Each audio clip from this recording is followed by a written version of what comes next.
Salut à tous et bienvenue dans le 8e numéro tuto Goldfinger Cruiser. Aujourd'hui, je vais voir avec vous comment s'entraîner en skate et comment évoluer.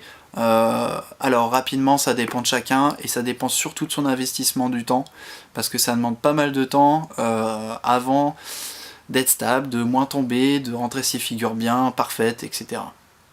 Moi, ce que je vous conseille, si vous débutez, c'est de commencer par une planche pas chère du tout, d'aller vous entraîner sur le parking derrière chez vous. Voilà, un endroit tranquille où il n'y a pas trop de monde, pour pas avoir trop le stress de quand on tombe, est-ce qu'on va me voir, est-ce qu'on va se moquer de moi, etc. Ça c'est pas drôle, c'est vrai, et quand on débute, ça peut vite faire arrêter. Il y a ça et il y a les chutes. C'est vrai qu'on tombe souvent au début.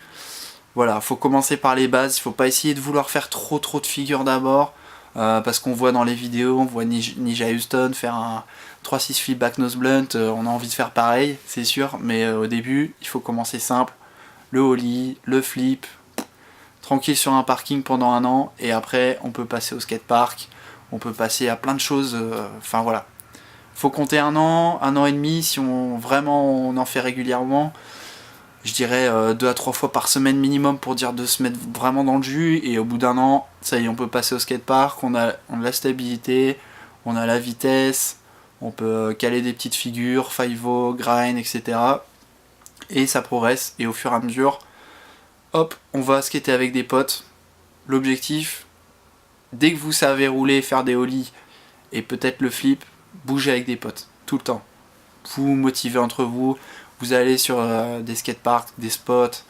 Le fait d'être en groupe avec des gens qui progressent et qui ont envie de progresser, et même si on peut avec des plus forts que soi, ça fait vraiment progresser.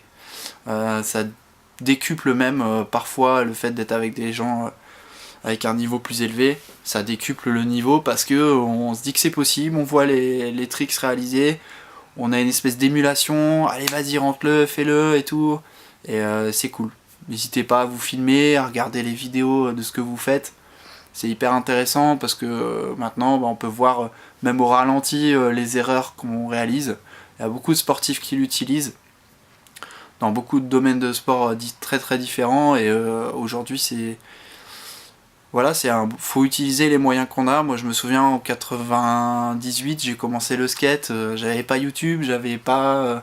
ou si on avait des VHS de temps en temps, c'était vraiment incroyable d'avoir une dernière vidéo de skate qui sortait.